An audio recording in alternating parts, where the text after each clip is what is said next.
So good evening and welcome to Diabetes Chat tonight. My name is Tom. I am the founder of Diabetes Chat. And tonight on Diabetes Chat, we have the amazing DiabetesChat team that will be joining us for our chat. And we are joined tonight by Bastian and Renza. And we also welcome the DiabetesChat voices to come on to the panel tonight. DiabetesChat is an international community by and for the people with diabetes. DiabetesChat was founded in 2012 by Bastian, who created the Twitter hashtag DiabetesChat to host weekly tweet chats for the German chapter of Diabetes Online Community. DiabetesChat hosts many events, including Doc Day, Doc Talk, DiabetesChat Symposium, and a World Diabetes Day special, which I'm sure we'll talk about soon.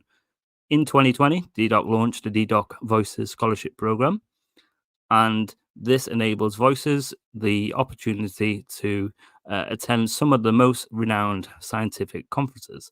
And again, it's something we'll talk about with the team tonight. DiabetesChat believe in the core principles of peer support and the diabetes online community. And you may hear and follow the hashtags, nothing about us without us. We are not waiting and pay it forward. Again, it's something we can talk about with the team tonight. So tonight we are honoured to have Bastian and Renza, who will be joining us. And if you have any questions for the guys, you can hashtag Diabetes Chat or join the panel. And like I said, we will hopefully get some DiabetesChat voices on the panel as well. Without further ado, hello Renza, hello Bastian, welcome to Diabetes Chat tonight. Hello. You're one of our DiabetesChat voices, Tom. You get to wear that hat too. I do. Exactly. Yeah, I do. I'm so proud to have that opportunity to be a DiabetesChat voice, and it was such an honor to come last year to Stockholm and obviously speak at the symposium, but to actually network not only with like the other DiabetesChat voices, but being that in the conference atmosphere and really pay it forward and actually bring it back to the community and highlight all the amazing stuff. But it was a great opportunity to meet people like yourselves, but like all the amazing DiabetesChat voices, like literally from all over the world. It's really, really empowering, right? And it was great to have you there because not only were you there as a DiabetesChat voice, but you were there on the DiabetesChat Symposium and presenting this, the Diabetes Chat, when, well, I just say, boy, has it grown in terms of reach and in terms of format. And you just announced your new website and how you're tagging and sorting all your podcasts, etc. Yeah. When you were on stage, this was all still quite, well, it wasn't new, but it was still in the making. And now you can see, everybody can see what you've been up to. So it's amazing. Oh, thank you. I think obviously last year when we come, we were like a baby, I guess now, and we were crawling at that point, but now we're starting to walk a bit, and it's beautiful to see the growth that where we are now, and it's just great to connect with people, and it means a lot to hear amazing words from you guys. So I think before we get going, I think it'd be good to get to know a little bit about you guys, and then we'll go into the juicy stuff about DiabetesChat and all the amazing stuff that you guys are doing at DiabetesChat, and hopefully get some of the voices. Are you up for some quick fire questions, fun questions, just to get to know you a little bit? And we'll play our little jingle as well, and maybe we'll do it together because I think we should do it together. We don't normally do it together, and I think we should. So basically, let's. Renza, you go first, and then Bastian, you go second. So I'll ask the question, and then Renza, you go first, and then Bastian, you go second. And it's quick fire questions, so obviously don't talk for hours. It's just something. I'm in the wrong place here, right? Bastian, are you listening, Bastian? I try. But yeah, it's just quick fire questions just to get to know you, which I think will be super cool. Are you ready? Shoot away. Go for it. Play your jingle. Okay. What is your name and occupation? Renza Shibilia. I wear many hats. I'm head of global advocacy, head of advocacy for DiabetesChat. I am also head of communications and community engagement in the global team at JDRF International.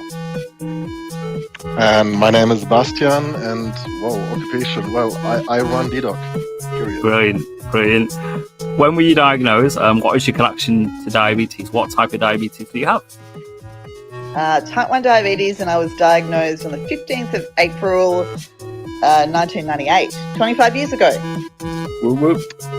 December 1st, 1997, 25, 26, something like that. Yeah, T1D. Brilliant. Do you use smart technology, or do you finger prick to check your blood glucose? I use Loop, open source AID. So and I use it with Omnipod and Dexcom. Brilliant. I was a firm believer in MDI, but I've been using CGM since 2009, and I switched to pump with Loop in 2.5 years ago. Brilliant. And when you did finger prick, guys, did you change the Lancet every day? Yes, every single day. Not only every day, every single time I did it. No, don't ask silly questions. That's a silly question. You probably still got the original packet or the box. I've got a packet that expired. I think it expired in something like 2004. But anyway, no. No comment. No comment. Next question. Do you obviously? Well, I know you've answered this one, telling me about what you use in pens and pump wise. Are you hypo aware? Oh, barely. Well, I had many years of severe hypo unawareness, which actually led to some form of epilepsy for me last year. So that was pretty bad, but I have almost recovered. I'm pretty good. Plus, almost closed loop system, meaning sensor augmented pump therapy helps me to actually avoid most of all hypos. Brilliant. And has the technology then helped you sort of regain your awareness then? Well, because if you have a lot of... First, you become hypo unaware for whatever reasons. That means the threshold for noticing a hypo is being lowered. Then you have more hypos, and it's a kind of a vicious cycle. Now, once technology kicks in and you have less hypos, you can reverse things. So, pretty straightforward. Absolutely. What do you think? Have less hypos, and you become less hypo unaware. I know it's tricky. It requires quite some attention, but yeah, CGM definitely helps, and CGM coupled with a pump that is smart helps even more. Yeah. What do you think's worse then, feeling hypo or feeling hyper? I still hate hypos. I just don't have any more. Well, not many. Sorry, Renzo, you go first. I was going to say I hate both of them. I really just feel when I'm high, and yeah. I don't really feel my lows, but when I do feel them, I'm not a happy kitten. And potentially the highs can potentially last maybe longer, or definitely for me, so that sort of experience can last much longer and make you feel worse and horrible, whereas a hypo may be short-lived, hopefully. So for me, I'd probably say being high is quite horrible, especially if you're quite high for a period of time. One thing you like about diabetes, one thing you don't like about diabetes. Okay, I like this diabetes chat, but I really don't like anything about diabetes. I really don't. That's just my answer. I find it difficult to find a silver lining. Yeah, I like this community. Like, it's giving me a lot of purpose. It has been for many years, and that is the silver lining. But about having diabetes, I mean, if you let me choose, you're not going to say it. on a personal level, no. I don't like this. But on the other hand, with the community that it put in place, or that we have put in place all together here, you can hardly think the one without the other. So, it's the silver lining for me, this. Absolutely. And do you love or hate the smell of insulin? You know what? I think you asked me this last time I was on, and I'm going to answer this question the same way. So, sorry, this is a slightly longer question. I used to hate the smell of insulin. It just reminded me of diabetes until one day my husband said to me, "It's the smell that keeps you alive." Wow. And so now, I know, he's so sweet. And so now it actually doesn't bother me as much as it used to. It doesn't really bother me, but I don't like it. I've never really thought about it, I must say. It's not a pleasant smell, I'd say. No. And last question, just to get to know you a little bit more. You're on the Diabetes Chat Island. You can take 3 things with you, and all your diabetes kit is there. So we're going to supply that for you, no issues. What 3 things would you take, just to get to know you? Well, I'm going to bundle my husband and daughter into one. That's my family. And a fully equipped kitchen with a fully stocked pantry so I could keep baking. and a barista making excellent coffee and never-ending coffee, but it's barista, like a proper barista making decent coffee. Well, I kind of think Renza is cheating there when it comes to three things, but that allows me to do a bit of the same. So you said an island, so I would probably sail there. So I'd have my boat Oh my God. that Ooh, already yes. comes with Yes. a coffee machine and all of this sort. So I'll have my boat, which is a home, I actually spent a lot of time on my boat, which is currently in Copenhagen. That's number one. Number two would be Cuba, which is my lovely, lovely little dog. I can't possibly be without her. And number three, well, I'm a workaholic. I would actually, this is really shitty, but I would take my laptop and some sort of internet connection so I can join Diabetes Chat. There we go. There we go. Brilliant stuff. Thank you so much, guys. I hope that you enjoyed that. Keep sending the tweet through, guys, if you want to add any comments or questions for the guys. Okay. Let's crack on with tonight's chat. So let's have a look. So tonight we're talking about DDoC and where it all started and what is DDoC? Why was it started? How did it start? I mentioned about the tweet chat in the beginning, Bastian. Please take us on the sort of journey of where DDoC started and evolved. Yeah, I don't want to make this too long because it's quick answers, but you already said most of the history basically in your kind introduction. So yeah, I'd been looking at the diabetes online community over in the US with the hashtag doc and DSMA for quite a while.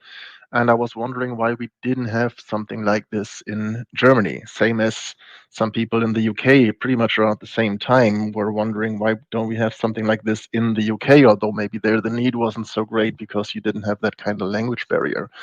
So I decided to start the hashtag DDoc, DE being for Deutschland, Germany, which was initially meant to be the German chapter of the diabetes online community. So I started a Twitter handle, I started the hashtag, and started tweeting with myself and with 5 fake accounts in German every Wednesday nights from 9 to 10, I believe, until after the third or fourth session, suddenly I noticed somebody else was in that chat. So I didn't have to ask myself, how you doing and how's diabetes. I handled 5 Twitter accounts at the same time for the first couple of things to get it going. That's a skill in itself, right? Well, I just didn't know where to start, so Yeah. I figured you need, it's kind of not fun to say hi into the empty and not get a response. So I had a conversation with myself, and it worked. After a while, we were 2, and then 5, and then 2 years further on, I think we hit around 300,000 Twitter impressions in that 1 hour every Wednesday night, and it wouldn't stop. So I invented what was at that time called blood glucose bingo. And we used it to shut people up after an hour, because after 1 hour of asking questions and getting answers, I was feeling like I could go to bed, because I would spend an hour or so preparing the questions, then run the tweet chat, and then write a protocol that we would actually publish in the German diabetes magazine every month. So it was 3 hours of work every Wednesday, pretty much. It wasn't that much, but still, after an hour, I had enough, because reading through a transcript, which just hit 300,000 Twitter impressions, it was 20, 30, 40, 50 pages at times. So blood glucose bingo was we started at 9, and by 10 o'clock, I told everyone, now get out your blood glucose meters. This was before CGM, or most people didn't have CGM. Everybody took their current measurement, and whoever got closest to whatever the winner of last week would announce won, and the prize was you get to set the target value next time. That was fun, and it kind of led to a natural end of the discussion after an hour. Fast forward from there, I did some consultancy work for some companies seeking more online engagement with the diabetes online community, whatever that was. And DDoc started to expand beyond Germany to Austria and Switzerland, and I started to use the account also in English. And I got to go to some of the first conferences, became a board member of first the German Diabetes Association, later of IDF Europe. And one thing started bugging me. I'm doing a very quick forward. That was when I noticed all these pharma or medtech sponsored events at, ATTD, EASD, mostly, where people were being invited.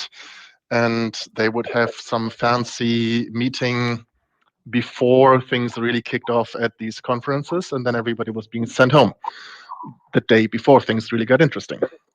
And I remember that I didn't like that.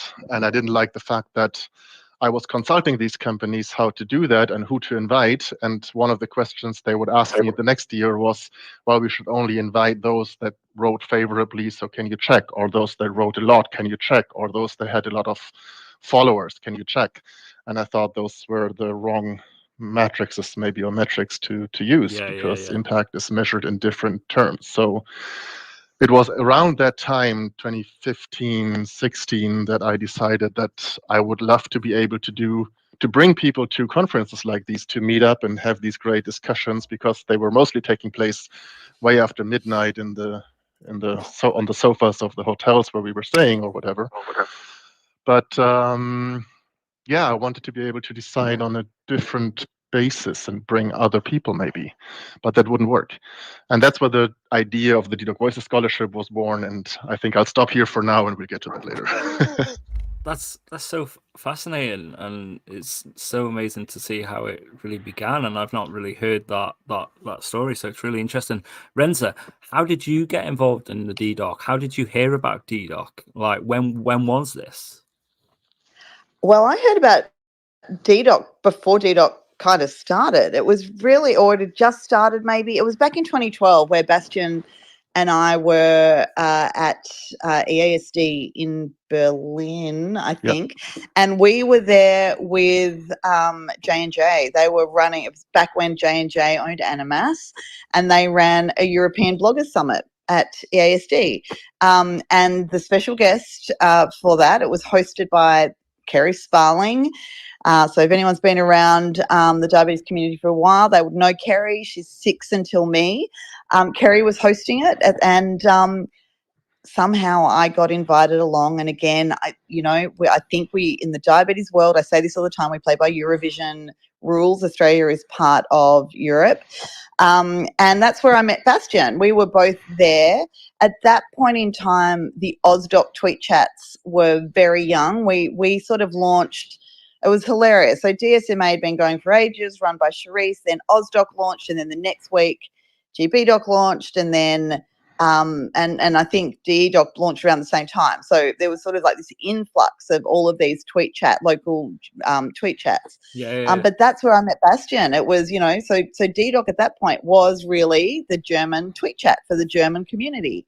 But I mean, I don't know, Bastian, you can probably explain how it is that, I couldn't understand. I don't understand any German, so I really couldn't participate in the German DDoc tweet chats, but now I'm very much involved with the team.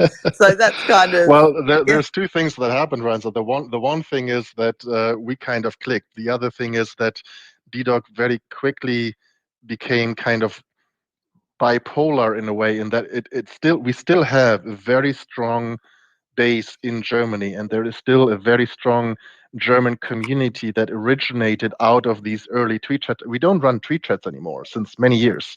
We've kind of stopped that along the way somewhere, somehow, and sometimes I regret we did, but I had something like a diabetes tweet chat burnout in between.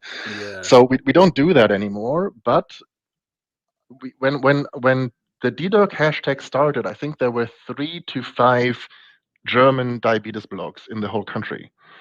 And a year after, there were more than a dozen.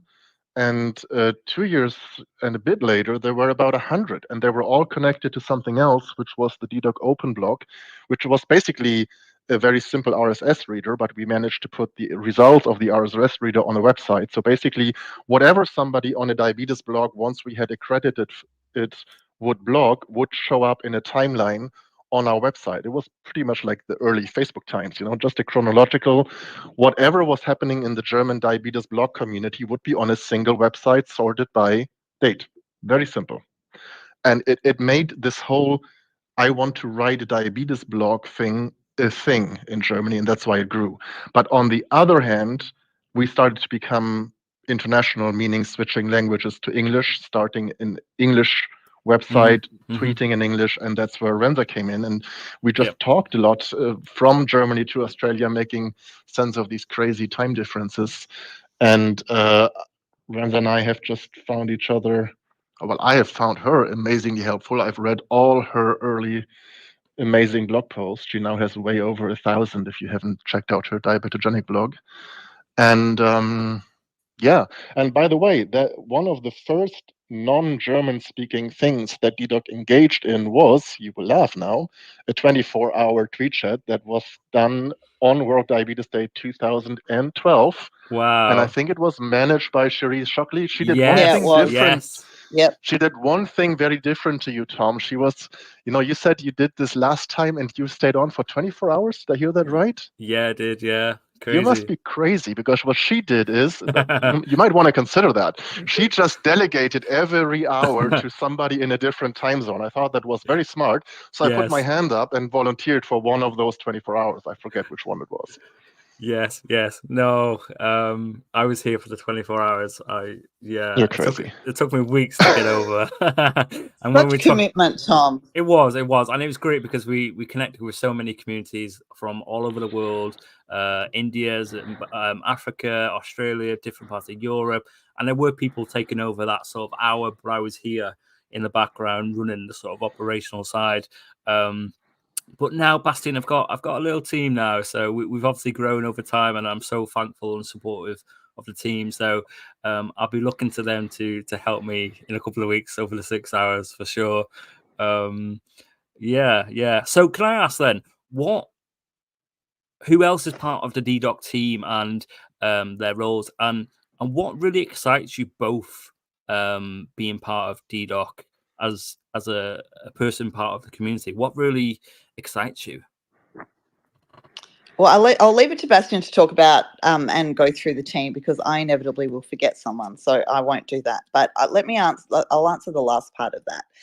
The thing that most excites me is that DDoc is truly a global community. And, Tom, I've been really complimentary, and, I love what you're doing here with DiabetesChat, because you're doing the same thing. It is part of really bringing in together people from around the world to share their stories, giving people a platform.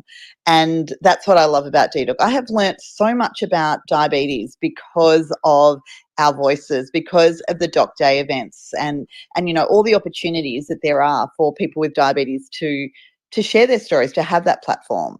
And that's the thing that I really love about it. I always say that community is everything. But sometimes it can be kind of hard to, it's a bit like herding kittens sometimes, trying to bring everything all together and find, for there to be a place where people can come together. And you've created it here with the Diabetes Chat using Spaces. And I think DDoc has done that in a way as well. And so that is the thing for me that makes me want to keep being part of it, and encouraging people to apply to become a DDoc voice, and flying across the world to get to the conferences so that I can learn from, from our voices and hear what they're doing and get excited by what they're doing. Yeah. Well, let me start with the team. I mean, DDoc was a one-man show for many, many years, and it was more like a hobby. I was running a shipyard I was running a shipyard. I did DDoc late at night after my workers had long left the shipyard, or on the weekends if there was some time. It only started to be something in, let's say, like really something. I mean, it was big on the tweet chat and the open blog, etc. But becoming what it is today only started in 2018-ish, with me doing more kind of consultancy work on the one hand, which allowed me to get some money in, and after having closed down my shipyard, which allowed me to have the time. And then my first team member was Hanne Ballhausen, who I'm sure some of you will know. She is no longer with us, but she was the one who really ran the Open project, which many of you will have heard about if you're interested in looping. She was also the one who helped me build and scale DDoc into what it is today. She was with DDoc for 3 years or more, and she was really the the person in the machine room, if you want, because I'm a bit unorganized sometimes, and I might have great ideas, but I don't really know how to turn them into reality. Well, she does, and she really helped me build this. Then there was Maren Schins, who is now the head of innovation at the Diabetes Center in Bern, who helped me pull off a project we've been running in Germany very successfully for a number of years, the Diversity project, where we sent blue circle pins to people on their date of diagnosis, on their diversity, until it just became too expensive because we sent out thousands per year.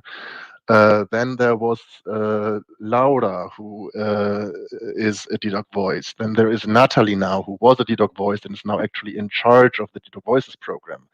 Then there is Steffi. Then there is Morgan. Then there is Tebe, our head of IT. There is we're a whole bunch now, and there's another DDoC voice that is probably here right now. I don't want to call her out because we're still in the final discussions, but there is somebody from the DDoC Voices group who will be joining the team quite soon from the UK.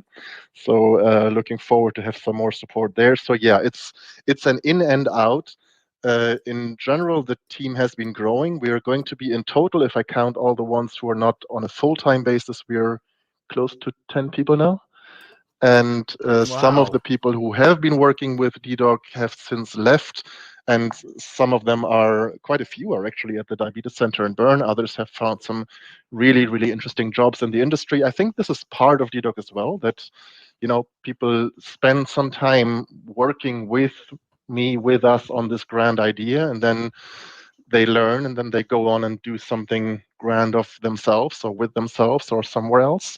Yeah. And the main thing, I think Renzo said this before, DDoC, I always said, this was something from the start. DDoC is a platform for others to stand on. That was kind of the principle on which I built it when I started with the open blog, basically. What I said in the very beginning, this RSS reader that would just bring in what other people would write, put it on a single website, and amplify it by putting it out on a single Twitter handle. And it's kind of still what we do. We invite people into this community, into this core knit community of the DDoC voices, but we don't tell them what to do or what to say or how to whatever. We just bring them together, trust the magic of bringing great diabetes advocates together, and then let them do what they do best in their communities, in their countries. And we're just very happy to serve with this platform, and sometimes we just stand by and watch what happens, and it amazes us every day. That's incredible, and it's really inspiring to hear that, Bastian. I think it leads on to my next question, really, in terms of the events that you guys do. Before we talk about the scholarship program, but you do Doc Day and Doc Talk and the World Diabetes Day events. Can you tell us a little bit about them events and what sort of things happen during these events? I think, yeah, of course. I think, though, I want to go back to where this started. Go on. Because Doc Day was something, so what we do today, you can watch it, right? Go to the website, go to ddoc.org, click on the YouTube videos, you can see the Doc Days. But the initial idea of Doc Day was, when I told you that we came to these conferences and we couldn't get in and we were being sent home and we didn't really like that, the initial way a Doc Day would happen was at these conferences. And what we do, the very first time I think was 2015 in Stockholm. We were basically there, and because we couldn't get in, we could get there by invitation of a certain pharma company, but we couldn't get in. So instead, I rented a small co-working place, which was a cafe, which happened to be in an old butchery. It was crazy, all tiled, very, very hot, steamy inside, too many people, and just a flip chart and some addings, markers, whatever. And then all these people came, and I didn't really have a plan. I just had the plan to bring great people together the day after that pharma pre-event when we were all supposed to go home. And I sent them all an email and said, hey, when you go home, make sure you book the latest possible fly out because I want to meet you guys in the mornings. So we rented this place. And I bought out of my pocket money, I ordered some croissants and coffee and brought a flip chart, and suddenly there were like 20, 30 plus people there, and everybody was looking at me, and I was like, shit, I don't really know what I'm doing now. So what I did is I said hi, and I said, it's great to see you all here. And by the way, I don't really have an agenda, so I'm going to take a walk. I'll be back in half an hour. You figure it out. That's how Doc Day started. When I came back half an hour later, the room was buzzing. People I bet were it was. drawing. It Yeah. was amazing. And that's how Doc Day started. And from then on, we kind of forced our way into these conferences in the very beginning by basically asking people who were coming out, leaving a day early, if we could have their badge. By a couple of days later, or weeks later, or months later, or years later, now we're being invited. But that's what Doc Day was. It was always a place where we would simply bring people together and say, hey, tell us what you're doing, tell us what you care for, tell us what's important to you. These early Doc Days are still very close to my heart. We still do the same. A virtual Doc Day today still is the same. Everybody is invited to send us an email and say, hey, your next Doc Day, can I talk about myself, my story, my project, my initiative, my concerns, my worries, and we'll make that happen. That's great, isn't it? Having that platform to have that voice to tell that story or initiative, that's super. And then that's great. And then just very quickly, the doc talks, etc. To be honest, they follow a very similar pattern, but they are to some degree. The Doc Talk is like a Doc Day, but it's not so much a community event. A Doc Talk is a sponsored event. So we have sponsors, and they basically buy a Doc Day that is then on one specific topic that deep dives down. We bring DDoc voices, but sometimes also a company representative or an HCP to have a discussion on a topic that our partner sponsor cares for. The main reason we started that is to finance the scholarship program and to have money so that I can get a better team together. You need money somewhere, somehow. If you only work with volunteers, I know it works a long time, but at some point it becomes difficult. So I'll leave it at that. Renza, do you remember the first Doc Days or the last in-person one where we crashed the Nova press room? Yeah, I do. I'm actually trying to tweet photos from it. So can you please continue to talk amongst yourselves just for another 30 seconds while I put some alt text on The last in-person Doc Day I think we did before the pandemic. We didn't have a room at EASD. For some reason, there was a misunderstanding, or it was ATDD, I don't know. But for some reason, we had invited people, and suddenly there were 150 people in front of a place that we thought was ours, and it wasn't. There was nothing there. Wow. But next door was the press room for Novo Nordisk, and they were planning to hold their press conference there in an hour, but it was empty. And there were nice leather chairs and a stage, and it was perfect. So we just went in there. You made yourself at home. Press team, we rocked the place. And when the Novo team came half an hour later, they were like, what the hell is happening here? Because there were 150 people in the room standing all over. Yeah, they came and listened. They came and listened for the rest of the Doc Day. Yeah. And they were a bit disappointed when they started their press conference that out of the 150 people, not so many stayed. But But it just shows it just shows the power of, doesn't it, being in a room full of people connected to diabetes, like sharing their stories, learning from each other, talking. And like you said, Bastian, when you're in that room and you thought, oh my gosh, what do we talk about? And you went off for half an hour, leaving them people in that room, I like you said, it was buzzing, I bet, with loads of ideas. And that's the beauty of people in this community, is that it's so powerful, and people will always come up with magical ideas to raise awareness. And I think it's just incredible. Can you tell us then about the DDoc scholarship program a bit more then? What is the program? How do you get involved in the program? What sort of events do you do? And have you got any sort of stats that you can share with us? Before we do that, can I just say something about our Doc Days, which sort of feeds into the scholarship program? Go for it. COVID, there again, no silver linings about the COVID pandemic. Let's just be really clear about that. But one thing that did happen was that Doc Day, as everything else, went online, and it just simply had to. And what that meant was that it suddenly opened up to a far wider audience, and that, and I know, and we'll talk about the DDoc Voices Scholarship Program in a minute, but that then sort of led into a DDoc Voices Scholarship that has been far, far, far more diverse than the launch one, just before we all went into lockdown. So Doc Days are still a thing. They're not held in an overheated back room of a cafe in Stockholm anymore. They are now an online event. But the way that so many people that, this is how I learnt about so many people that I probably wouldn't have necessarily come to learn about. Doc Day really became that platform that was really easy for people doing advocacy and incredible things in their local communities to have a place to say, hey, look at what I'm doing, look at what we're doing. And, so many people who are now very, very much part of our global diabetes community, who we all know and we take for granted that they're there because they're there all the time. The first place that so many of us got to see them was at Doc Day.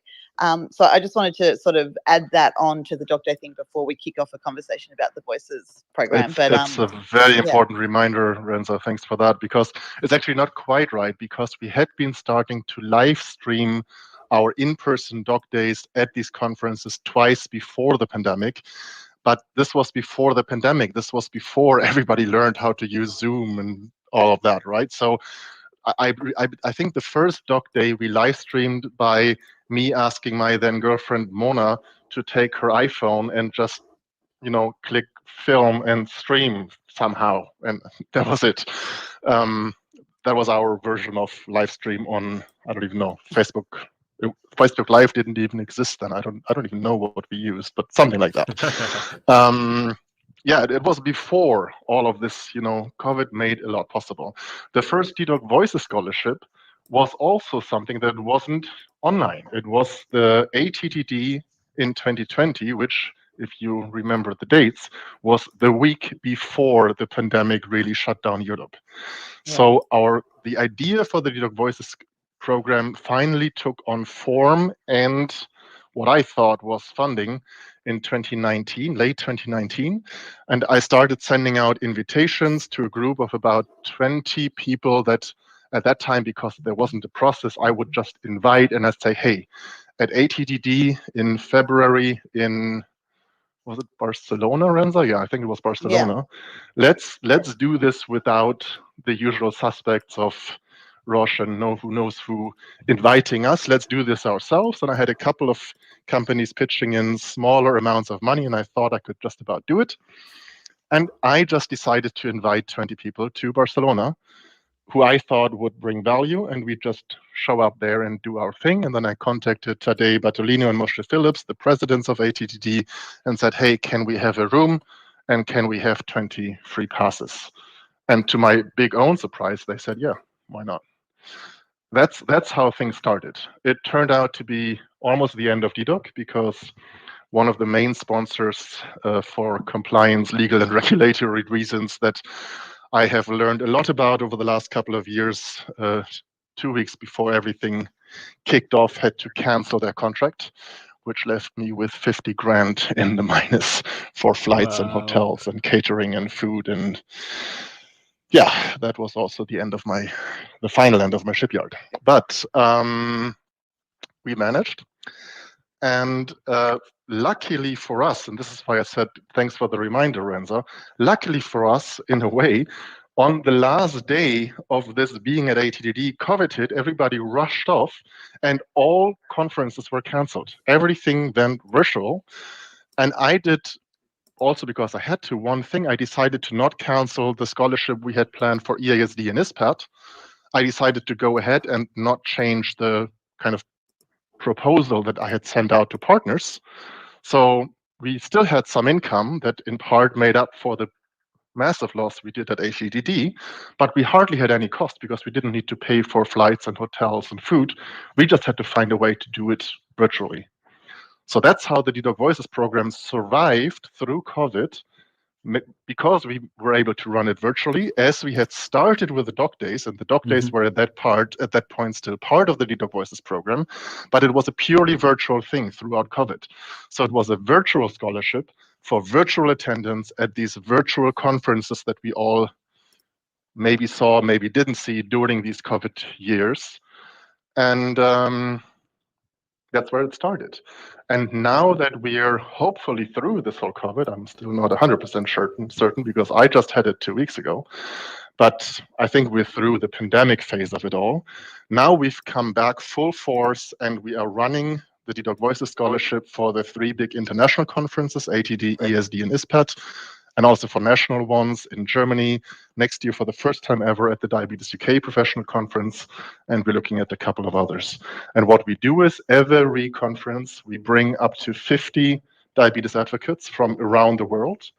And around the world, this is where Renzo is right, only because due to the virtual nature of these 2 COVID years, we were no longer confined to people we could bring on a cheap Ryanair or EasyJet ticket, but suddenly we could bring in virtual diabetes advocates from, I see Tino here, from Zimbabwe, or from India, or from all over the world. And we have kept it that way. It's a bit crazy that we're doing that because, flights from India are not quite the same as flights from Britain to Hamburg. But that's what we do. For every conference, we bring in up to 50 diabetes advocates. Some of them are people who've been with us to virtual conferences or even in-person conferences before. Some are people we have never seen before, and we make sure these are at least 50%, so that with every conference, we grow this community of DiDoc Voices by 25. And some of them come virtually, especially those who are new, so that we get to know each other, and we still have this virtual scholarship going on, in part for cost reasons, in part to get to know each other. Yep. And the other 20 to 25 come in person. Wow, that's really, really amazing, that, Bastian. Thank you so much. Flipper has a question she's posted. #DiabetesChat. Question for DDoc. When will the next round of applications to be a DDoc voice be, and for which conferences? Ooh, that's such a good question.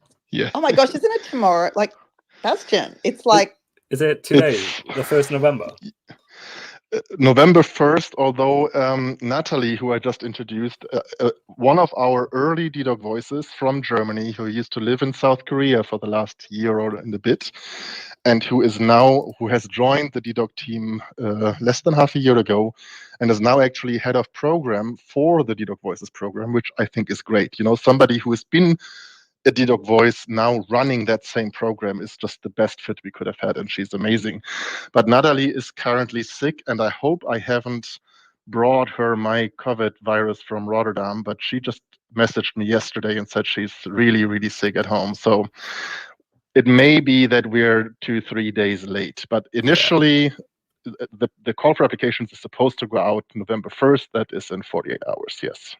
It may be a day or 2 late. And what's the process of the applications? What do people have to do to put their interest of becoming a DDoc voice? Renzo, I talk too much. You answer that. Yeah, you do. Well, I'll start by saying it's not a difficult process, but it is a competitive process. So there is a form that needs to be filled in. It's all done online, and it's promoted quite widely. But if anybody's ever unsure about, is there an open call available right now, just go to dedoc.org because all the information is up there. It's a very simple form that people need to fill in. There are only maybe 10 questions, but there are 3 questions in particular that we're really, really keen on. We don't ask about how many Twitter followers you have, do you write a blog? We don't ask that. We want to know what people are going to be doing to pay it forward in their local communities. And that isn't necessarily online, right? So I think we need to be really mindful that this isn't only for people who are very online. If somebody says, look, I have a support group and we meet face to face and there are 100 people in there and we meet every month and then we're on WhatsApp in between, or, I speak to people on the phone, whatever it might be, that's a community that's showing us what people are going to be doing. So we want to know what it is that you're going to be doing to pay it forward when you get back. We also want to know, what is it that you're interested in? Like, what is it that you have seen in the program for the upcoming conferences? And you know what? That's sometimes a little bit difficult because the programs may not actually have been completely announced yet. But we want to know what is your area of interest. And the reason for that is because if every single person says, I'm really, really interested in diabetes tech, or I'm really, really interested in mental health, these are all great things. They're absolutely brilliant, but we really want people to be in as many sessions as possible, reporting back and having that information to share. So we're looking at that just to make sure that there's a bit of good diversity in terms of which sessions are people going to be going to share with the community about what they're learning. And then there's one other question. Which one? What have I forgotten, Bastian? There's a third one, or are they the main two that we're really wanting to see that people have spent a bit of time thinking about? And I'll just say the reason that I say that it's competitive is because we get far more applications than we have passes. That's just the reality of it now. The way that it works, as Bastian said, is that we have 50 registration passes. 25 of them are virtual, 25 of them are in person, and half of each of those go to people who have not been involved necessarily in the DDoc Voices program before, because we're wanting to continue to build this network. So it's not a heap of passes, as you can see. We do have a number of conferences that we go to, so there are chances to apply for different conferences. But we do want to see that you spent a bit of time filling in, and just putting some thought, I guess, behind what it is that you're going to be getting from this to take back to your community. Have I forgotten anything? I think that's it. Yeah. Perfect. Yeah. Thanks. Maybe one listening. thing, the next call that is supposed to open in 48 hours, but it will be open for all of November until end of November. And if we need to postpone further, then maybe we may be extending it by a couple of days. But officially, it's open all of November, and it will be for ATDD, at least for everybody who is joining us anew. So everybody who has not been a DDoc voice in the past will be applying for a scholarship for ATDD in Florence in March. So it means in November you apply, in December we do the initial scoring and selection process, so everybody gets a thumbs up as early as possible, or like Renza just said, maybe also a thumbs down, which please never take that personally. It's just, there is limits. Yeah. And yeah, exactly. And then of course there is the whole issue for some of getting visa and flights booked and the whole logistics around it. We had this year for the first time at ISPAT the very unfortunate situation that 3 of our DDoc voices actually couldn't make it because of visa issues. So we had a wonderful DDoc voice from Burundi, Rwanda, who didn't get a visa approved. We had Tino, who is here right now, who didn't get his visa approved. And we had from Zimbabwe, and we had Huban from Pakistan, who didn't get his visa approved. That made us really sad. But in parts, if one had more time and started earlier, maybe that could have been changed, prevented, etc. This is why in part we have decided to run the applications earlier than we used to allow a little bit more time to make sure this hopefully doesn't happen again. Absolutely. And I did see some tweets when you were at the conference a couple of weeks ago regarding the UK. Any thoughts on that? Would you like to share that? Yeah, I guess we can share that now. It's still, it is agreed. It has been agreed by Diabetes UK. So we are really, really, really looking forward to bringing the DDoc Voices program to Diabetes UK Professional Conference next year. So that'll be in London. It's a first. And it's also very exciting for us because it wasn't us going to Diabetes UK and say, hey, can we bring DDoc Voices to the UK? In part also because we're always very careful not to step on anybody's shoes, and there's you guys there, there's the whole GBDoc community there's Diabetes UK, and that's one of the, if not the largest diabetes association in Europe. So we're like, it wouldn't have been our idea to approach Diabetes UK and say, hey, can we do this? It's not that we're running a business model here. We kind of know that they are bringing the occasional diabetes advocate to Diabetes UK anyhow. And they have their councils and huge crowd of volunteers and huge force of people actually professionally working with Diabetes UK. But it was Diabetes UK coming to us saying, we like how you do this. Can you tell us more? And I said, sure, let's set up a call and we'll tell you how we do this. Brilliant. And in the course of 1 or 2, 3 conversations, it came out to be that they said, maybe you should do this with us, not for us, but with us. And we said, okay, let's talk this through. And the interesting thing is, and this is for, I assume that many of the people here on the DiabetesChat are from the UK. The interesting thing is that it will primarily, not exclusively, but primarily be a scholarship program for diabetes advocates from the UK to go to Diabetes UK Professional Conference. That doesn't mean that we will not bring the occasional international DDoc voice from our alumni pool, because I think that also that is what makes it special, you know, to have mix and exchange of ideas, etc. But it is primarily to start off with diabetes advocates from the UK coming there and then doing what we are always doing, paying it forward, making sure to translate and communicate in lay language in whichever kind of channel that you want, be it Instagram, TikTok, or or whatever. That just was a question regarding Mastodon, which no, we're not there, so feel free to kick that off.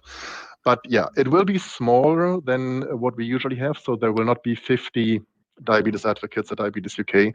We're still in discussion about that.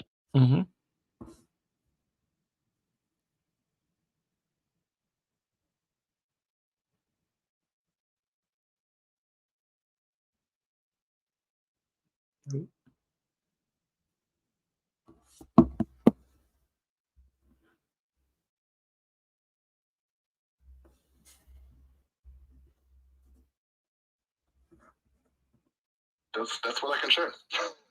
Thank you so much for sharing that, Bastian. Brilliant, really cool and exciting for the UK, and thanks for that.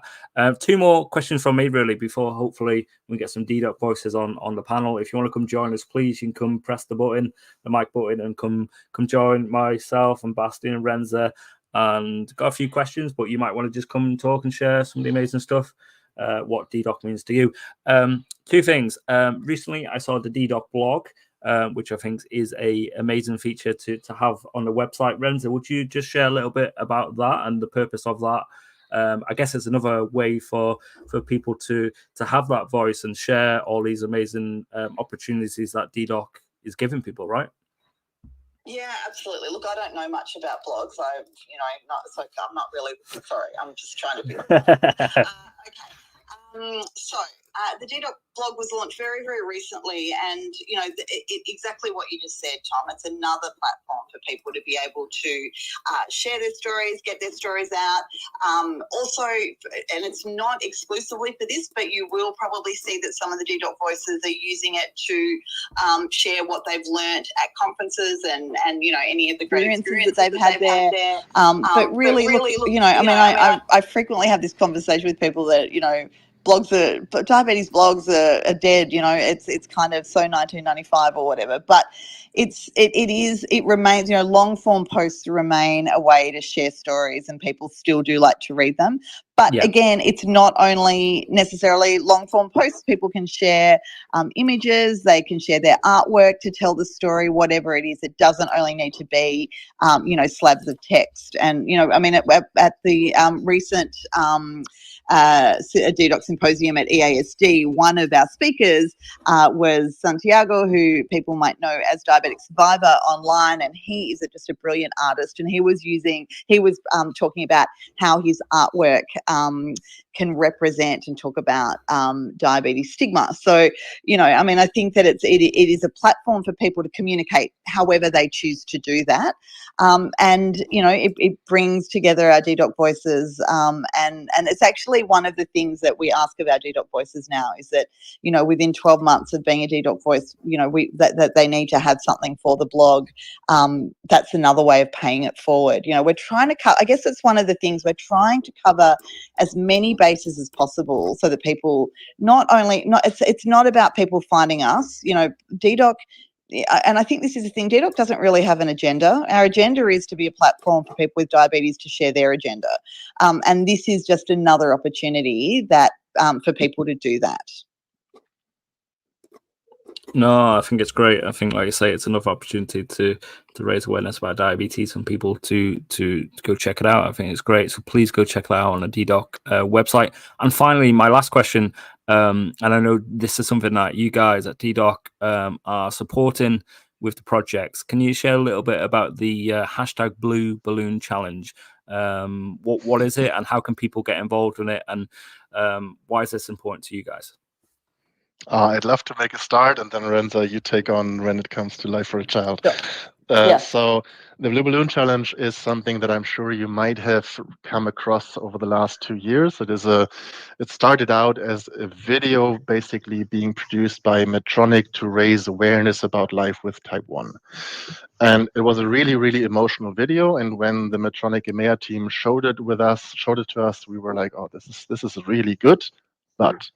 And we were thinking about, it's great to have a great video, but where does it go? How does it move from the Medtronic corporate website to where it touches people's lives, especially outside of the diabetes bubble? So we started to ping pong with them and talk with them about, what can we do to wrap a campaign around this, to make sure this is being shared, to make sure that first everybody in the diabetes community knows more about this, year one, then it goes a little bit beyond that, and then make it really big. And over the last 2 years, and now we are in year number 3, we've produced 2 follow-up movies where we've also put a lot of effort into making sure that maybe they're not as glamorous as the very first one, but they're a bit more real and grounded. And the third one this year also includes feedback from the community that was shared over the last year.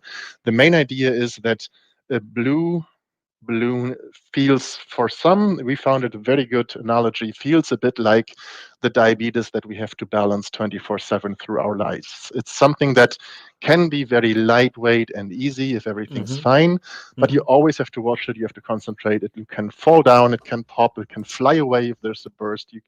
And it's all, if you want to keep it up in the air and not let it drop down into a hypo or have it fly away into a hyper, you have to always kind of watch it, no matter what you do.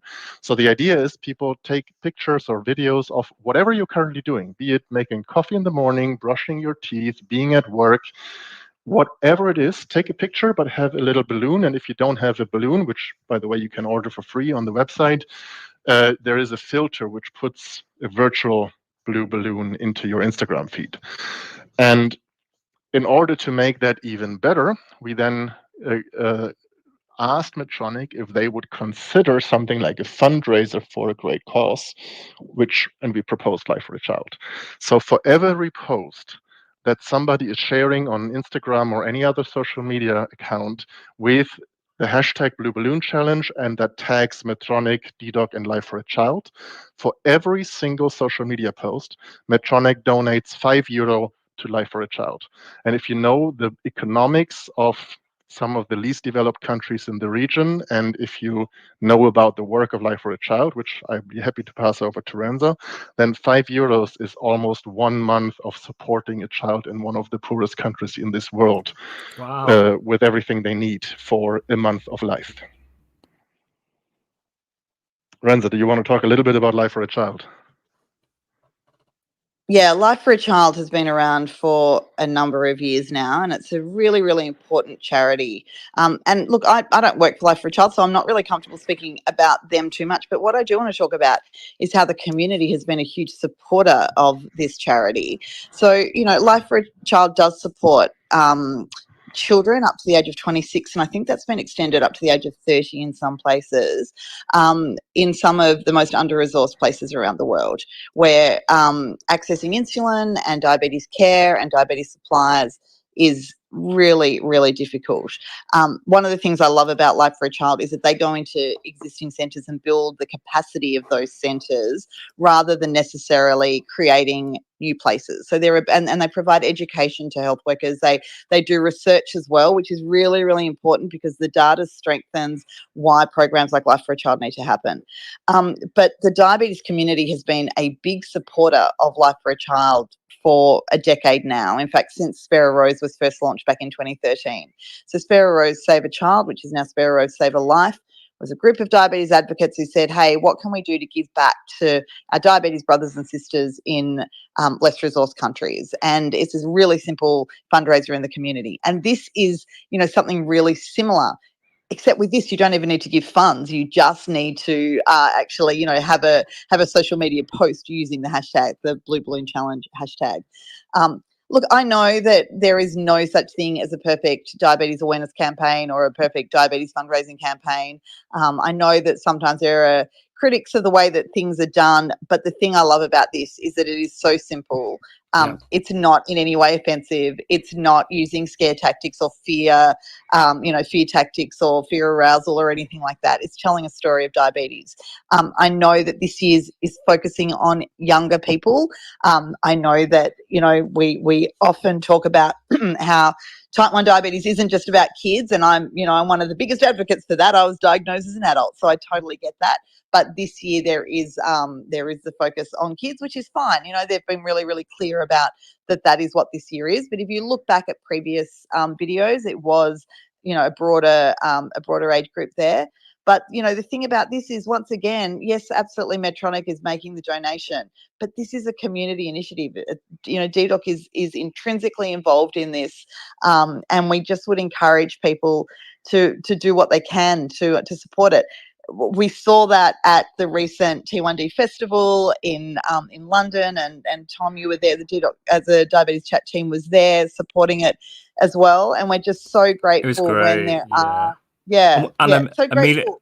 Amelia Lilly was there, and she was performing, and there was balloons everywhere. It was incredible. And she said, didn't she? She performed on like the biggest stage, but she's never performed in a room with type 1s with balloons going everywhere. It was incredible. It was so powerful. It's gorgeous. It is gorgeous, and the cause really, really helps people and families. So please check it out, guys. We'll hashtag tweet it out and all that jazz. But it's something to look at, and so simple, like Renzo and Bastian said. Simply get a balloon, or use the filters on Instagram, and like say $5 gets donated. Absolutely amazing. Thank you so much, Renzo. I want to add one more thing to this Blue Balloon Challenge thing, just because. So the first year it was really it was about this video that had already kind of been produced, and we just kind of cared to make it go a little bit further by adding this campaign, this challenge, and it worked very well. And we got 100K for Life for a Child, which I think is amazing. That's many children supported all over the world. Then in the second year, we raised another 100K, but we also, through a number of activities that we were discussing together, it was going a bit beyond just the diabetes bubble. There were people actually doing things.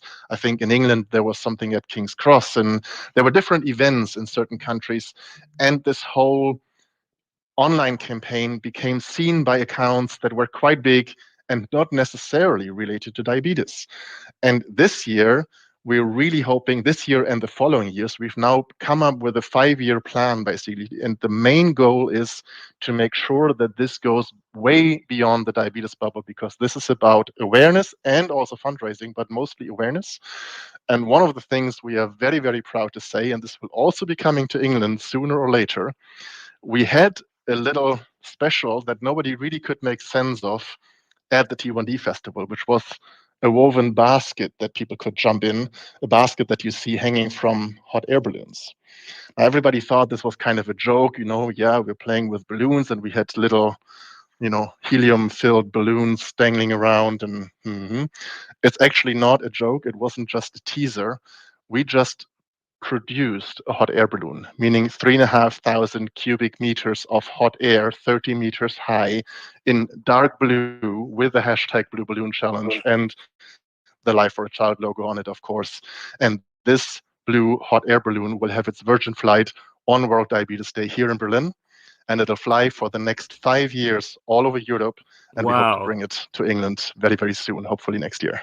Wow, that is take a picture of that. Take a picture of that balloon. If it flies across London one day, which I surely hope we can manage, if 10,000 people look up and take a picture of this hot air balloon flying across London and then post it, that's 50,000 euros right there in a single flight of an hour and a half. That is absolutely incredible. Are you going to be in the hot balloon, Bastian? I've never done that. I'm a bit scared of heights, but I think for this cause, I would do it. It of course depends on wind and weather and rain, but if everything works the way planned, we rented a beautiful location close enough to the center of Berlin that this thing will be seen. It can't be in the center because of flight regulations and all of that. I learned a lot about how to fly a hot air balloon. We do have a pilot, don't worry. But yeah, I think I made there. Wow, We'll see. incredible. Let's watch out for that. That is absolutely ace. I'd love to see that just going past, and it'd make such a difference, like you say, if you take some pictures, guys. Honestly, thank you so much, Bastian and Renzo, for coming on tonight and sharing your journey with DDoc from both perspectives, sharing the insights into the scholarship program, all the events that you do in person and also virtually, and the impact of the pandemic and how this has, I guess, helped evolve DDoc in its way as well. It's just been really, really fascinating. I really, really am appreciative to be part of the DDoc Voices. And this is an opportunity now. If anyone wants to come say hi, the microphone is yours. And if you have any questions, and then you can come share some little bits. But from Bastian and Renzo, thank you so much for your time tonight and sharing a little bit about DDoc with us, guys. Oh, you're very welcome, Tom. And while people are, plucking up the courage to come on, I'm just going to add one thing. It's a topic that has been a big DDoc Voices topic, but it's a big diabetes focus as well, and that is diabetes stigma. So can I just urge, if anybody hasn't signed the pledge to end diabetes stigma, please go and do that now. It's enddiabetesstigma.org. Diabetes stigma impacts every single one of us, even if we haven't felt it personally and individually. It impacts diabetes as a cause, if you like, and this is an opportunity for people to actually sign at the pledge that says it's time to end it right now, and keep watching this space, because there is more work coming around this, including a massive event on World Diabetes Day, global event on World Diabetes Day. So I just wanted to sneak that little thing in, and that is tied in with DDoc, because we know that stigma very much impacts our DDoc voices in the community, but I just wanted to cheekily add that. Absolutely, and it's a very important thing to put in. Renzo, thank you so much for raising it up. I didn't actually put out my questions now because there is so much to talk about, but honestly, that's great. Excellent. And keep your eyes peeled. Check out Renzo's tweets, guys, because I know you'll be part of a conference for World Diabetes Day, won't you, Renzo? So yeah, that's right. Look, but I will say I'm not on Twitter much these days. I mean, I really I listen in and listen back to Diabetes Chat, but that routinely is really the only time that I'm on Twitter these days. But I promise that there will be lots and lots of tweets about the pledge to end diabetes stigma. Yeah, so definitely. Yeah, do keep an eye out. Head over to All Instagram. Right, thanks so much, Tom. That's where Renzo is, right? Instagram. No, my don't come and find me on Insta. My Insta is set to private. Just find me elsewhere. Like I'm around. We'll see you around. But thank you so much, right. Renzo and Bastian. Thank you. If anyone wants to come join the panel to just briefly mention your thoughts on DDoc and your experiences of being part of the DDoc Voices, you're more than welcome. I think everyone's a bit shy tonight. Great. Go on, Tino. Okay. First things first. A huge thanks to Bastian and Renzo, and yes, to you, Tom, for asking the great questions that we probably could have not had an opportunity to know. So maybe I just had to jump straight before I go to treat my high pulse. Okay, so I'll just say like what DDoc means to me, right? Yeah. As it means to so many others who are in this chat. And I think they're going to share more what it means to them. So DDoc to me, just like Bastian says, it's a platform for people like me and you, those that are listening, and those that might want to apply to stand on, because now we learn from extraordinary diabetes conferences, some from so that we can learn some of the improved skills in diabetes management, that too we can help our communities by paying it forward so that they know the things that they might not have had access to, things they might not even know about. And now I'm just glad that patient advocates now are getting much recognition over the years since I've been attending conferences since 2020. So now patient advocates are also getting much recognition during these conferences where we say nothing about us without us. And now even the healthcare professionals, they are also getting along and also saying it, emphasizing it, knowing, trying to understand what that means. So many thanks to DDoc for that. So now we get to participate as speakers, as also being chairs for the meetings, reporters, like we do so many things now. And it just brings a sense of togetherness that we are not alone in this. We are not waiting. Like usually these are some of the hashtags that we use when we are trying to report from the conferences, when we attend and we are in this together and we are stronger together.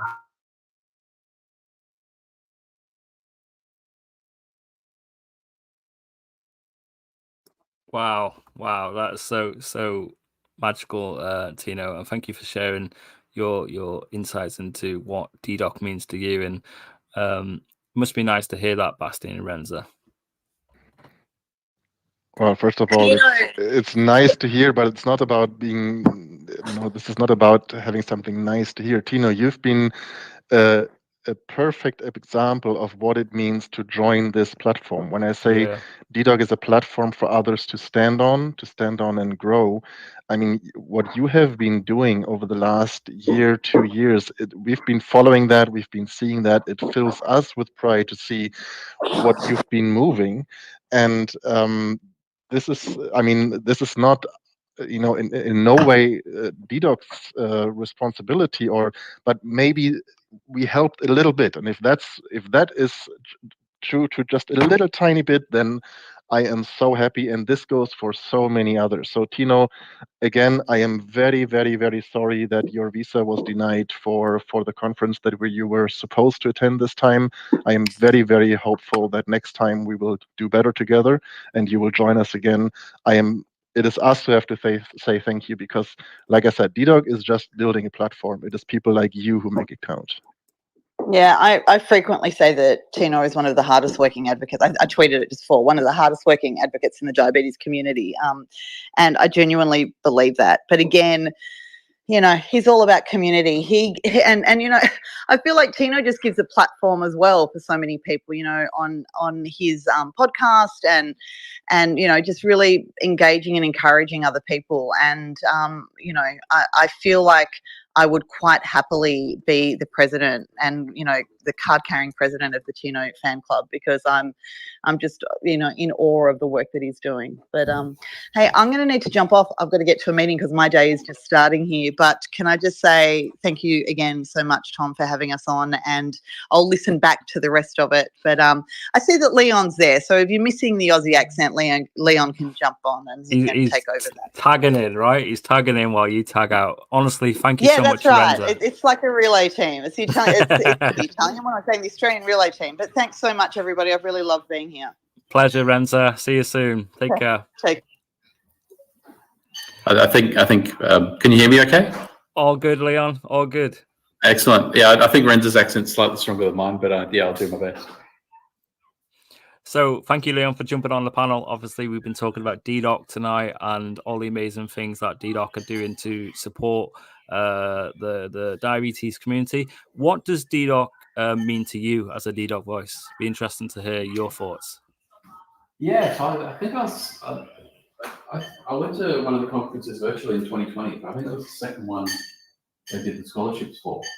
And it's just been incredible. I'm naturally sort of curious about the research, so obviously that feeds my soul. But just in terms of coming across the other projects that are running around the world, so things like the diabetes in India and stuff like this, and it just inspires you to think of, obviously it's a completely different context, but I can make use of that in Sydney, in my case. Right? It just gives you ideas on the kinds of things you can be doing in your own community. So just bringing everyone together, and I'm going to use a boat analogy, given Bastian's on the call. It's the tide raises all boats, right? So just finding out sort of best practices, finding out what ideas people had out of the world to help their communities, just raises all communities up. It's such a brilliant idea, DDoc. It's a simple idea, but it's just been so effective and it's having such an impact on the world that it's so for me, it's only been a positive experience, and it's only going to have a positive experience in the world. I think the simplest ideas is always the best ones, aren't they? And I think we talk about it so much in Diabetes Chat about peer support and mental health. But for me, I think talking is so important, and being part of the DDoc Voices community enables you to talk and meet other people literally from all over the world who are living with diabetes or have a connection to diabetes, or like you say, being at the conference itself virtually or in person, and being able to learn about some of the research. It's just really good, and it's nice that people have this community to connect with people and hear all the different lived experiences. And I just think it's superb. And thank you so much, Leon, for sharing a little bit with us. Mary, I can see that you've jumped on the panel. Hello, how are you? And what does DDoC mean to you? Oh, thanks a million, Tom. No, I was just listening in tonight, like, and enjoying the whole chat. And I'm only a teeny DDoC voice. Like, I haven't been to a physical conference, but I've been virtually, and it's taught me so much. And I think last Friday when I was at just our local event here in Northern Trust, and talking about DDoC and talking about the different conferences I've been on virtually, and I could just see me through different eyes, which was really nice. That, like, we're not where we need to be in Northern Ireland, and our voices are being are given the opportunity to talk, but they're not being listened to.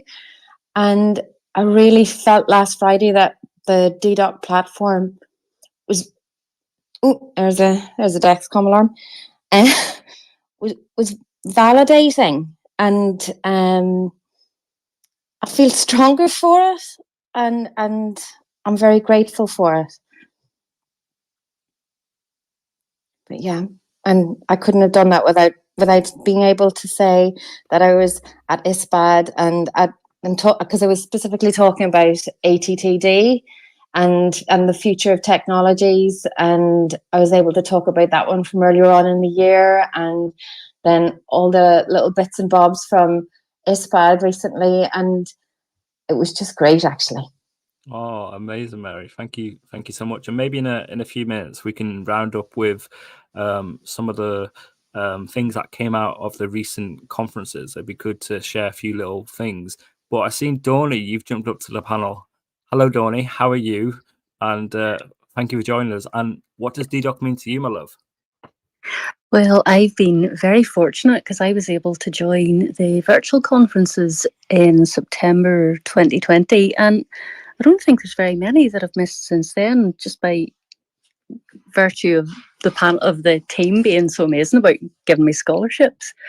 It's phenomenal whenever you go along. As Mary says, we, and as everybody in DDoC knows, we are a very small part of the diabetes world here in the 6 counties, and you feel very isolated. You feel very alone a lot of the times.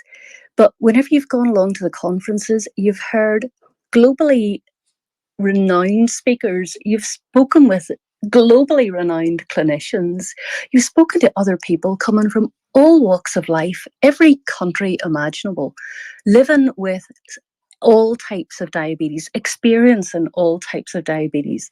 When you go into your own clinical space for your diabetes encounters, you actually have a lot more confidence to ask for what matters to you, because you know that you have that entire community standing right behind you, advocating for you, and you're able to go in with the research and query whenever things that you would like to have access to, or questions that you would like to be answered. You're not just going in as you having dreamed something up in the craziness of your own wee head, but you're going in very empowered, very well educated. And that's something that we don't get time in our clinical appointments to get that education. We don't have the same amount of access to education programs the way world events have gone for the last 3 or 4 years. And it's phenomenal, because again, everything that you're learning at DDoC, you're paying forward to your local community, your national community, your regional community. As Mary says, she and I are both on the Diabetes Network here at home. And a lot of the things that we have learned as a result of attending global conferences as DDoc voices, we've been able to take back and challenge decisions, but challenge them intelligently, not coming from a place of ignorance, coming from a place of education, a place of knowledge. But there's so much power in just having people that you can message at 3 o'clock in the morning when you can't sleep about something that's eating into your head about diabetes, and you know that there's somebody there who's going to pick up and respond to you. That's very, very powerful. So everybody who's on this call tonight, if you want to be a DDoc voice, apply to be a DDoc voice. You really will not regret it. It's amazing. I honestly cannot speak highly enough of Bastian, Renza, Steffi, Laura, Natalie, everybody. Brain's a wee bit damaged after recent bleeding stuff. Sorry, I've forgotten anybody's names, but it's just been phenomenal. Just do it.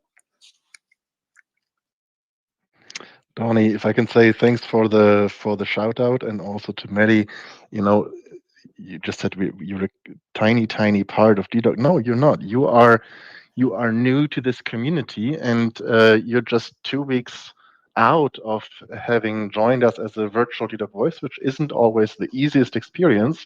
And I hear you talking here right now, talking about your experience and telling me that you just went to your local chapter and talked about it, and that is paying it forward. So you perfectly got the spirit and the idea of it. This is what it's all about, because we as DDoc could never reach many people. You know, we don't care a lot for SEO and how many followers we have, etc. We work through this network of this platform of people like you, who we make something possible for, maybe, but then you take that home, and it is up to people like you to make something out of it. And that's what you just told me. That's what you just done. Congratulations, perfect, you aced it. This is exactly what my perfect DDoc voice experience should be like for anybody. Someone who maybe hasn't been that involved with the community in the beginning, joining the DDoc Voices program, getting inspired, learning something, going home, and then telling others, making sure it is not only beneficial to you personally, but to everybody else that you can reach on the ground. Because I don't know what people in Ireland might need right now, and I don't know what people in Zimbabwe need right now, and I don't know what is necessary or helpful to people with diabetes living in India. But in India, we have a couple of DDoc voices. In Zimbabwe, we have Tino, and in Ireland, we just heard now we have a few more. Perfect.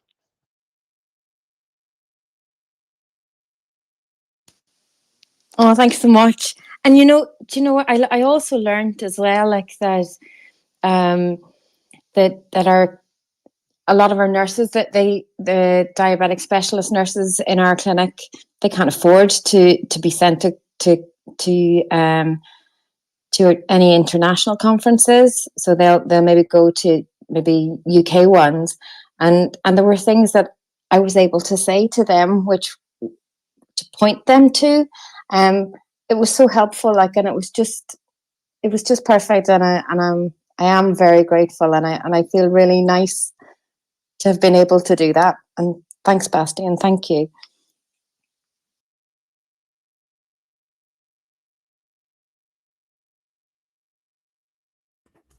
Well, thank you so much, guys, for jumping up on the panel and sharing a little bit about what DDoc means to you. I think tonight's chat has been amazing, and you can go check it out on our website, diabeteschat.net, and on our YouTube channel. Thank you so much, Bastian, for your time tonight and coming on to the Diabetes Chat and talking to us and sharing the amazing community that is DDoc. Thank you so much.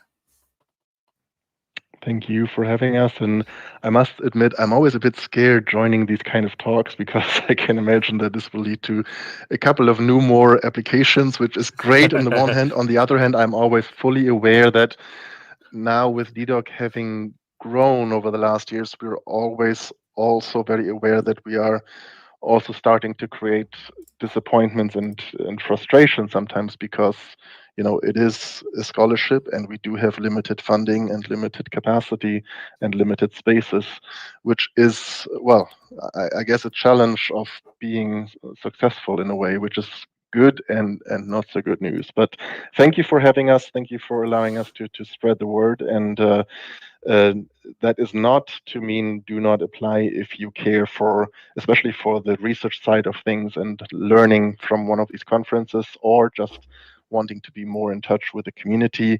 If it doesn't work, you can always apply again, or of course, just follow along with the symposia we do, with the doc days, with the doc talks, and make sure you spread the word through other means, because this is as valuable and as important. And do enjoy World Diabetes Day. Do follow us for our doc days that we will have on World Diabetes Day, and join the Blue Balloon Challenge. Thank you very much. Thank you so much, Bastian.